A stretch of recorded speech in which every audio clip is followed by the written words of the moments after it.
नमस्कार, मैं हूं अंकित और आप देख रहे हैं राग बिहारी। आज राग बिहारी में हम बात करेंगे कांग्रेस के प्रभारी, बिहार कांग्रेस प्रभारी कृष्णा अल्लावरू की, जिनका विरोध हो रहा है और यह भी कहा जा रहा है कि एक लंबे समय तक सीट शेयरिंग पे जो बात रुकी हुई थी कल जाके फाइनल हुई, इतना लेट हुआ और इसके लिए कई लोग उनको भी जिम्मेदार ठहरा रहे हैं। क्या क्या चीजें हैं, क्योंकि कृष्णा अल्लावरू को एक कांग्रेस के बड़े पद से हटाया गया है, यूथ कांग्रेस के प्रभारी पद से हटाया गया है। तो ये सब विवाद क्या है और क्या बातें चल रही, इस पे बात करेंगे। इसके साथ ही बात करेंगे कि तेजस्वी के साथ सहनी हैं, दिख रहे हैं। आज से रैलियों की शुरुआत हो गई है और मुकेश सहनी दिखे भी, माला पहनाए, बोले कि भावी सीएम तेजस्वी यादव को। लेकिन कांग्रेस के बड़े नेता नहीं दिख रहे हैं, फिर चाहे वो खड़गे हो, फिर चाहे राहुल गांधी हो, चाहे प्रियंका गांधी हो या सोनिया गांधी हो, जिनको दिखना चाहिए, जो गठबंधन में है। तीसरा विषय है कि प्रधानमंत्री नरेंद्र मोदी आज की रैली में इशारा किए कि जननायक की उपाधि की चोरी हो रही है और वो चोरी कांग्रेस कर रही है। कांग्रेस कैसे कर रही है और जननायक कौन थे, इस पे बात करेंगे। इन सब विषय पर बात करने के लिए हमारे साथ हमारे executive editor Pankaj Kumar sir हैं। सर, बिहार की राजनीति में कृष्णा अल्लावरू कीवर्ड चल रहा है, अभी भी चल रहा है, और यह कहा जा रहा है कि पप्पू यादव और कृष्णा अल्लावरू जो टिकट में बंटवारे में इनका नाम आगे चल रहा था, कि कांग्रेस के टिकट बंटवारे में इनका नाम काम चला है नाम, लेकिन बाद में स्थिति यह आई कि कल जिस तरीके से वो दिखे भी नहीं और सब कुछ अशोक गहलोत घोषणा किए, फिर ये बातें चल रही कि लालू यादव की अब चली है और उन्होंने सबको ठीक कर दिया है और कृष्णा अल्लावरू की भविष्य में विदाई भी हो सकती है। क्या कुछ चल रहा है? देखिए, एक बात तो सच है कि ऐसे समय में उनको इंडियन कांग्रेस के प्रभारी से हटाया गया, यूथ कांग्रेस प्रभारी से, वो निश्चित तौर पर बड़ा सवाल तो खड़ा करता है। लेकिन अंकित, मैं आपको एक बात बता सकता हूं कि कांग्रेस इस बार लगातार अपने पैर पे खड़ा होने का प्रयास करती हुई दिखी है। कृष्णा अल्लावरू उसके लीडर थे, वो प्रभारी के तौर पर चुपचाप काम कर रहे थे और कई दौर की मीटिंग जब आरजेडी के साथ हो रही थी तो कांग्रेस का पक्ष वो जोरदार तरीके से रख रहे थे। अब कृष्णा अल्लावरू को जो लोग बदनाम कर रहे हैं, सच माने मैं काफ़ी साल से बिहार की राजनीति को देख रहा हूँ। कम से कम मैं आपको इतना बता सकता हूँ कि पिछले 15 साल में मैंने कांग्रेस को इतना सिर उठा करके बात करते हुए नहीं देखा। कांग्रेस के कार्यकर्ता हों या चाहे कोई भी हो, जिस तरीके से वो इस बार सिर उठा करके बात कर रहे थे, उससे ये बात तो साफ दिखाई पड़ रहा था कि कांग्रेस अब अपने पैर पर खड़ा होना चाहती है और कांग्रेस ये साबित करना चाहती है कि वो आरजेडी की पिछलग्गू नहीं है। अल्लावरू प्रभारी थे और निश्चित तौर पर अल्लावरू का ये प्रयास था कि कांग्रेस का इंटरेस्ट प्रोटेक्टेड रहे, कांग्रेस किसी की पिछलग्गू नहीं रहे। और मैं खुद जब अल्लावरू से बात कर रहा था, आपको याद होगा 12 तारीख को हमारे कॉन्फ्रेंस में वो आए थे, TV9 के कॉन्फ्रेंस में, और हमने उनका इंटरव्यू किया था, तो उनकी बातों से यही साफ झलक रहा था कि भाई कांग्रेस 80 के दशक में जितनी ताकतवर थी, कांग्रेस को उतनी ताकतवर होने की जरूरत है। अब कांग्रेस के ताकतवर होने की जो बात करेगा वो लालू प्रसाद को कैसे पसंद होगा, इस बात को आप समझिए। जहां तक पप्पू यादव का सवाल है, तो पप्पू यादव भी इस बात के पक्षधर रहे हैं कि भाई कांग्रेस को अपने पैर पर खड़ा होना चाहिए। पप्पू यादव क्या करते हैं मैं उसका समर्थक नहीं हूं, लेकिन कांग्रेस को अपने पैर पर खड़ा होना चाहिए। कब तक कांग्रेस पिछलग्गू बनी रहेगी? पप्पू यादव भले ही अपने इंटरेस्ट में ऐसी बात कर रहे हो, लेकिन अल्लावरू कांग्रेस के इंटरेस्ट में ऐसी बात करते हुए दिखे। अब आप देखिए कि 60 से ज्यादा सीट ले लेना ये अल्लावरू के नेतृत्व की ही वजह से हो पाया है, वैसे ये संभव नहीं था। नहीं तो आपको याद होगा पिछली बार क्या हुआ था, खुद यही कांग्रेस रो रही थी ना कि अरे भाई 70 सीट तो आपने दे दिया, लेकिन 45 ऐसी सीटें आपने दिया जिस पर कभी इंडिया गठबंधन जीती ही नहीं है, यूपीए जीता ही नहीं है, तो आपने तो हमें डंपिंग यार्ड समझ लिया था और आप जो हारने वाली सीटें थी वो आपने दे दिया। अब सवाल उठता कि अल्लावरू इसको लेकर के काफी वो थे, मुखर थे कि आप हमें डंप यार्ड मत समझिए। मेरी जो हैसियत है और मैं भी नेशनल पार्टी हूं, मेरी अगर आपको जरूरत है तो मेरा सम्मान करिए, मुझे आप पिछलग्गू बना करके मत घुमाइए। याद करिए क्या हुआ था, भक्त चरण दास भी तो प्रभारी थे ना। यह बड़ा ही फेमस है कि कैसे लालू प्रसाद ने ओपनली उनको भक्चोनर दास कहा, फिर उन्होंने सोनिया गांधी से बात की थी और भक्चोनर दास साबित होकर के भक्त चरण दास को वो कहते हैं ना बड़े बेआबरू होकर के उनको निकलना पड़ा। ये जितने कांग्रेसी बोल रहे हैं, मुझे लगता है कईयों की चिंता जायज होगी कि उन्हें टिकट नहीं मिला। टिकट तो एक असेंबली से एक को ही मिलता है ना अंकित, और कई बार गलत लोगों को भी टिकट मिल जाता है। हार्ड वर्किंग काडर टिकट से महरूम रह जाते हैं, उन्हें मिल नहीं पाता है और इसलिए जब उनका गुस्सा आता है तो वो भी जायज होता है। मैं उस बात को सिरे से खारिज नहीं करता हूं, लेकिन जहां पर 60 सीटें बंटनी हो और वहां पर पार्टीज बहुत सारा इंटरनल सर्वे करती है और उस हिसाब से टिकट देती है। कई जगह पर बड़े नेताओं का समर्थन भी होता है और ये हर पार्टी में होता है। इस वजह से कई लोग नाराज हो सकते हैं, मैं इस बात को इनकार नहीं करता, लेकिन अल्लाह वरू ने कांग्रेस को अपने पैर पर खड़ा करने का प्रयास किया है। कांग्रेस अपने पैर पर खड़ा होने का प्रयास करती हुई दिख रही है। कांग्रेस को वाकई अगर देश में आना है, 2029 में राहुल गांधी को प्रधानमंत्री बनाना है, तो कांग्रेस को हर जगह से जीरो से प्रयास करना पड़ेगा, जैसे बिहार में इसकी शुरुआत हुई है। अगर कांग्रेस ऐसे ही पिछलग्गू होकर चलना चाहेगी तो कांग्रेस चल सकती है, जैसे पिछले कुछ सालों से चलती आ रही है।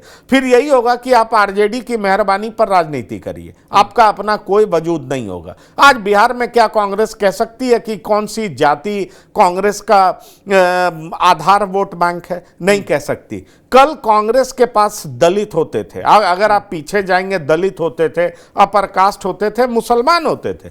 आज मुसलमान को लेकर के कहा जा रहा है कि हाँ वो कांग्रेस की तरफ देख रहे हैं, तो उसकी बड़ी वजह राहुल गांधी की भारत जोड़ो यात्रा बताई जाती है। लेकिन जाति में अगर आप देखेंगे तो कौन सा जाति कांग्रेस के साथ है? कांग्रेस अपने पैर पर खड़ा होना चाहती है तो कांग्रेस को इसी तरह की राजनीति करनी पड़ेगी। कुछ समय उसको जीरो पे रहना पड़ेगा, कुछ समय के लिए उसको स्टैंड लेना पड़ेगा, और जब स्टैंड लेगा तो कांग्रेस का पुराना जनाधार तभी वापस लौटेगा। मैं जिस तरीके से अल्लाह वरू को काम करते मैंने बिहार में देखा, और मैं कई सारे कार्यकर्ताओं से बात कर रहा था, जबकि कई सारे अल्लाह वरू के विरोधी भी कांग्रेस के लॉयल हैं। मैं इस बात को डिनाई नहीं करता कि वो सालों से कांग्रेसी हैं, कांग्रेस के लिए प्रचार करते आए हैं, लेकिन मुझे काफी सालों बाद बिहार में दिखाई पड़ा कि कांग्रेस अपने फ्यूचर के लिए वरीड है और कांग्रेस उस हिसाब से काम करती हुई दिख रही थी। बिल्कुल। तो कृष्णा अल्लावरू को वैसे तो बिहार प्रभारी पद से नहीं हटाया गया है, लेकिन कहा जा रहा है कि उनके लिए एक निगेटिव हो सकता है, क्योंकि अभी इलेक्शन है और बीच इलेक्शन के समय मनीष शर्मा को बनाया गया है यूथ कांग्रेस का राष्ट्रीय प्रभारी। और इसके साथ ही जिस तरीके से उनका विरोध हो रहा है, इस पर भी बातें हो रही है कि कहीं ना कहीं उनके लिए एक अभियान या कुछ चीज़ें ऐसी चल रही हैं, और आरजेडी भी उतनी खुश नहीं रहती। जाहिर सी बात है कि नहीं चाहेगी। अगला सवाल जो है ये कांग्रेस से ही जुड़ा है, चूंकि आपने अभी तक कहा कि कांग्रेस को खड़ा होने की जरूरत है और प्रयास कर रही है। ऐसी स्थिति में जब चुनाव एकदम नजदीक है तो राहुल गांधी, खड़गे या जितने भी शीर्ष नेता हैं, एक यात्रा हुई उसके बाद से सब आउट दिख रहे हैं, जमीन पे कोई नहीं दिख रहा है। चुनाव एकदम नजदीक है, विपक्ष भी आरोप लगा रहा है कहाँ हैं लोग। कायदे से चाहिए तेजस्वी के साथ मंच साझा करें। देखिए, बहुत दिनों तक, बहुत देर तक तो महागठबंधन में आपसी खींचतान ही चलता रहा, और आरजेडी कभी नहीं चाहेगी कि कांग्रेस अपने पैर पर खड़ा होने का प्रयास करे। देखिए, मैं अंकित आपको एक बात बहुत साफ कह दूं, कहने के लिए कांग्रेस की विरोधी बीजेपी हो सकती है, जेडीयू हो सकती है, लेकिन कांग्रेस को पहले बिहार में आरजेडी से ही लड़ना होगा, उत्तर प्रदेश में समाजवादी पार्टी से ही लड़ना होगा, क्योंकि उनका वोट बैंक कॉमन है। ये बात आप जान लीजिए। समाजवादी पार्टी का ग्रोथ हुआ है तो कांग्रेस के वोट बैंक पे हुआ है, आरजेडी का ग्रोथ हुआ है तो कांग्रेस के वोट बैंक पर हुआ है, और जो भी नेता कांग्रेस का ग्रोथ चाहेगा वो निश्चित तौर पर वो आरजेडी और समाजवादी पार्टी का पसंदीदा तो नहीं हो सकता, इस बात को आप जान लीजिए। तो ये लड़ाई कसमकस जारी थी। बाद में ऊपर लेवल पर लगा कि हमें इंडिया गठबंधन को एक देखना है, तो अचानक से अशोक गहलोत को उतार दिया गया। अशोक गहलोत अनुभवी हैं, जोड़ तोड़ करना भी जानते हैं, तमाम पार्टी में उनके दोस्त भी हैं। अशोक गहलोत आए, उन्होंने लालू प्रसाद से बात की, लालू प्रसाद को जो चाहिए था वो अनाउंस कर दिया, और साथ ही साथ मुकेश साहनी भी अपनी बात मनवा ले गए, लेकिन अल्लाह वरू टफ स्टैंड लेते रहे। इस बात को आप जान लीजिए। जब सब कुछ महागठबंधन में ठीक नहीं था तो कांग्रेस के बड़े नेता आते कैसे? आप याद करिए, कुछ दिन पहले की तो बात है, 10-11 तारीख की ही तो बात है कि जब तेजस्वी कहां पहुंचे थे दिल्ली, वो राहुल गांधी से मिलना चाहते थे, राहुल गांधी से मुलाकात तो हो नहीं पाई थी। उसके बाद लौटे थे, फिर क्या माहौल बना था आपने देखा था। कई जगह पर आरजेडी के भी उम्मीदवार, कांग्रेस के भी उम्मीदवार, वीआईपी के भी उम्मीदवार, कम्युनिस्ट के भी उम्मीदवार, ऐसा लग रहा था जैसे महागठबंधन तार-तार हो चुका है। लेकिन अब उसको ठीक करने का प्रयास किया गया है, एक मैसेज देने का प्रयास किया गया है कि महागठबंधन एकजुट है। मुझे लगता है आज प्रधानमंत्री बिहार पहुंचे हैं, जोरदार तरीके से उन्होंने स्पीच भी दिया है। बेगूसराय में उन्होंने बहुत सारी बात कही है। कर्पूरी ग्राम पहुंचे हैं, कर्पूरी ग्राम पहुंच करके उन्होंने कर्पूरी ठाकुर को लेकर के जो बातें उन्होंने कही है कि कैसे अति पिछड़े को उठाने का उन्होंने प्रयास किया और अपलिफ्ट करने का प्रयास किया, कोई और उनकी जगह लेना चाहता है तो वो हास्यास्पद है। एक तरफ प्रधानमंत्री मोदी अति पिछड़े के बड़े नेता और जिनको हम जननायक भी कहते हैं, कर्पूरी ठाकुर उनका नाम लेते हैं, कर्पूरी ग्राम जाते हैं, उनके परिवार से इंटरैक्ट करते हैं, और दूसरी तरफ ये चर्चा चल रही है कि कांग्रेस के बड़े नेता कहाँ गायब हैं। मुझे लगता है कि कर्पूरी ठाकुर के गांव जाना, प्रधानमंत्री ने एक बड़ा मैसेज अति पिछड़ों के बीच में दे दिया है कि किस तरीके से एनडीए अति पिछड़ों के लिए चिंतित रहती है। और प्रधानमंत्री ने यह भी कह दिया कि भाई आप चाहते हैं कि ये पैसा कंटिन्यू रहे, ये सुविधा कंटिन्यू रहे, तो आपको हमें वोट देना चाहिए। दूसरी तरफ जयराम रमेश लगातार प्रधानमंत्री पर अटैक कर रहे हैं, एनडीए पर अटैक कर रहे हैं। मुझे कल से जो स्थिति बदली है महागठबंधन में, आने वाले दिनों में आपको कांग्रेस के बड़े नेता भी दिखाई पड़ेंगे और तमाम बड़े नेता एक मंच पर दिखाई पड़ेंगे और ये मैसेज देने का प्रयास किया जाएगा कि भाई महागठबंधन में सब कुछ एक है, सब कुछ ठीक है। क्योंकि देखिए कल परसों के बाद कल नहाय खाए मतलब छठ शुरू हो जाता है और उसके बाद खरना होता है, पहली अरग, दूसरी अरग। तो ये 4 दिन का जो प्रोग्राम होता है उसमें ज्यादातर लोग अपने घर में इन्वॉल्व होते हैं। अगर आप बिहार की बात करें तो बिहार के लिए सबसे बड़ा फेस्टिवल छठ है। तो कांग्रेस पार्टी के जो बड़े दिग्गज हैं वो आपको छठ के बाद सड़कों पर नजर आएंगे, क्योंकि 6 तारीख को चुनाव है, फिर 11 तारीख को चुनाव है। अगर आप कांग्रेस और बीजेपी में तुलना करेंगे तो निश्चित तौर पर कोई तुलना नहीं है बड़े नेता जिस तरीके से मेहनत करते हैं। और ये मैं नहीं कह रहा हूं, आपको याद होगा तेजस्वी यादव से जब पूछा गया था कि बीजेपी से क्या सीखने लायक चीज है, तो उन्होंने कहा देखिए सीखने लायक कुछ नहीं है, पर यह जरूर है कि अपने कॉज के लिए और अपना जो उनका अपनी जो सोच है उसके लिए वो बड़े कमिटेड है और जितना मेहनत वो करते हैं वो सीखने लायक है। ये तेजस्वी यादव किसके लिए कह रहे हैं, तो बीजेपी के लिए कह रहे हैं। अब बीजेपी का एक बड़ा नेता और प्रधानमंत्री स्वयं जिस तरीके से बिहार में उतरते हैं, गृह मंत्री 3-3 दिन तक बैठे रहते हैं। मैं नाम लेना पसंद नहीं करूंगा अंकित, मैं जन स्वराजी से बात कर रहा था जो कि काफी करीब हैं प्रशांत किशोर के। मैं उनसे पूछ रहा था कि अमित शाह 3 दिन से बैठे हुए हैं, आप लोग क्या कैसे देखते हैं इसको। तो उनका कहना था देखिए ये तो सच बात है कि वो जो कर रहे हैं या उनकी टीम जो कर रही है वो कहीं से जायज तो नहीं कहा जा सकता, क्योंकि हमारे 3 प्रत्याशी को उन्होंने बड़े गंदे तरीके से डरा धमका करके अपने पक्ष में कर लिया या उन्हें बिठा दिया। पर दूसरी तरफ वो क्या कहते हैं वो सुन करके आप हैरान हो जाएंगे। वो कहते हैं कि बीजेपी जैसे चुनाव लड़ती है, तमाम पॉलिटिकल पार्टीज को सीखना पड़ेगा कि बीजेपी का एक गृह मंत्री एक होटल में बैठ करके और एक ऐसे उम्मीदवार से मिल रहे हैं या उनके पास अपने दूत को भेज रहे हैं ताकि उनका गठबंधन या उनकी पार्टी वहां से जीत सके।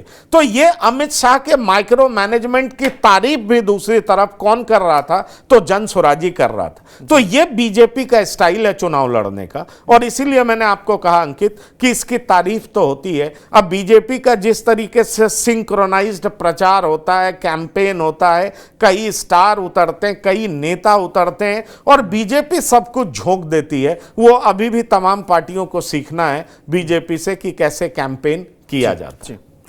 प्रधानमंत्री मोदी की रैली का आपने जिक्र किया और आज बिहार में पीएम मोदी की रैली भी हो रही है, उधर देखें शिवराज सिंह चौहान की रैली हो रही है, अमित शाह की रैली हो रही है, तमाम बीजेपी के बड़े नेता टूट पड़े हैं और नीतीश कुमार, चिराग पासवान सब साथ साथ हैं। ये जो समस्तीपुर में रैली हुई इसमें पीएम मोदी ने कहा कि जननायक की उपाधि की चोरी हो रही है, तो ये इशारा राहुल गांधी की जिस तरीके से तारीफ करते हैं लोग ये लोग, अब पप्पू यादव तो एक दिन कह दिए थे तेजस्वी यादव तक को कि वो जननायक हैं। एक्चुअली उसी कॉन्टेक्स्ट में कहा गया। देखिए, प्रधानमंत्री ने ये हमला राहुल गांधी पर नहीं किया, प्रधानमंत्री ने ये हमला तेजस्वी यादव पर किया है, और तेजस्वी यादव अब निशाने पर रहेंगे। बड़ी वजह यह है कि महागठबंधन ने उनको मुख्यमंत्री का उम्मीदवार जो घोषित कर दिया है। तो दरअसल पप्पू यादव तेजस्वी यादव को खुश करने के चक्कर में जननायक तक उन्होंने कह दिया था। अच्छा, राजनीति में ये फ्लैटरी कोई नई बात तो है नहीं। पप्पू यादव चाहते हैं सबसे ठीक हो जाए। आपको बेहतर पता है कि पप्पू यादव का रिश्ता लालू परिवार से किस तरीके का है। हम लोग बार बार इस पे चर्चा करते रहे हैं कि लालू परिवार कन्हैया और पप्पू यादव को क्यों नहीं पसंद करता है। अगर महागठबंधन को मजबूत करना है तो इन दो नेताओं को दूर क्यों रखता है।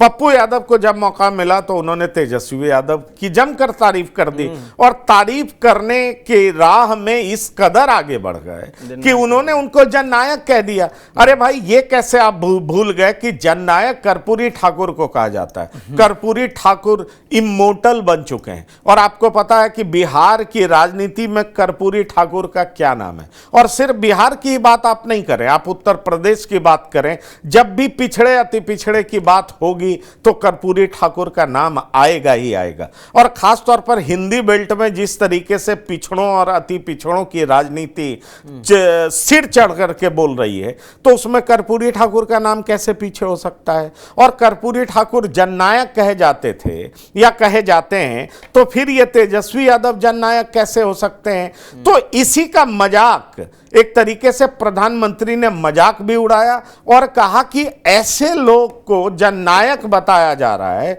जिनके पिता सजा याफ्ता है। ऐसे लोग को जननायक बताया जा रहा है जिन पर लैंड फॉर जॉब का केस चल रहा है। ऐसे लोग को जननायक बताया जा रहा है जिनके ऊपर करप्शन, भ्रष्टाचार का मामला दर्ज है। तो वो कैसे जननायक हो सकते हैं। और इसलिए जो लोग इनको जननायक बता रहे हैं, तो कर्पूरी ठाकुर की उपाधि कैसे छीन सकते हैं। दरअसल कर्पूरी ठाकुर के आड़ में प्रधानमंत्री ने तेजस्वी यादव को घेरने का प्रयास किया है, और इसीलिए प्रधानमंत्री की ये बात, जो उनकी ये आवाज है, जो उनके एक शब्द हैं, और आप जानते हैं कि शब्दों से कैसे खेलना जानते हैं प्रधानमंत्री। वो भाषण करते हैं तो दुनिया सुनती है। तो प्रधानमंत्री ने एक बार फिर जोरदार तरीके से इनको घेरने का प्रयास किया, घेरा। लेकिन वही बात है ना कि अभी चुनाव में आने वाले समय में आपको बहुत कुछ दिखाई पड़ेगा। तेजस्वी भी तो लगातार बोलते हैं कि भाई गुजरात में फैक्ट्री और बिहार में विक्ट्री कैसे चलेगा, और इस बात की चर्चा तो हो ही रही है ना। तो ये शब्द वेदी बाण दोनों तरफ से चलते हुए दिखाई पड़ेंगे। इंतजार करिए, हम लोगों को बहुत कुछ विश्लेषण करके अपने दर्शकों को बताना पड़ेगा कि किस कॉन्टेक्स्ट में पीएम ने ऐसा बोला, एचएम ने ऐसा बोला, तेजस्वी यादव ने बोला, राहुल गांधी ने बोला, क्योंकि अब चुनाव कैंपेन पीक कर चुका है। और आप छठ बीत जाने दीजिए, ऐसा बहुत कुछ सुनाई पड़ेगा अंकित। इसलिए हमें जो कुछ भी सुनाई पड़ेगा हम बताएंगे कि किस कॉन्टेक्स्ट में क्या कहा गया है, और आप देखेंगे जैसे ही कैंपेन सिर चढ़ करके बोलेगा, पिक करेगा जोरदार तरीके से, तो बहुत सारी ऐसी बातें, कई बातें ऐसी भी सुनाई पड़ेंगी जो कि पास रिकॉर्ड बताता है कि कैसे बिलो द बेल्ट हिट करते हैं और नेता इससे भी बाज नहीं आते। तो देखिए आगे आगे क्या होता है, ये देखना दिलचस्प होगा। लेकिन अभी तक जो बातें कही जा रही है वो मर्यादित ही हैं, और ये चुनाव में ये सब चलता है, आगे भी जारी रहेगा। बिल्कुल, तो चुनाव में चल रहा है, आगे भी जारी रहेगा, और पप्पू यादव के साथ तो अलग खेल हो ही रहा है। खैर, कल हमारे शो में डायरेक्ट आरजेडी प्रवक्ता ने कहा, हुई इस पप्पू यादव कौन है और इतना क्यों बोल रहे हैं, कांग्रेस के कौन है या गठबंधन में कौन है, ये चीज़ें चलती रहेंगी। फिलहाल बिहार की राजनीति से जुड़े जो भी आपके राय हैं, मशवरे हैं, कमेंट बॉक्स में देते रहिए और देखते रहिए राग बिहारी। नमस्कार।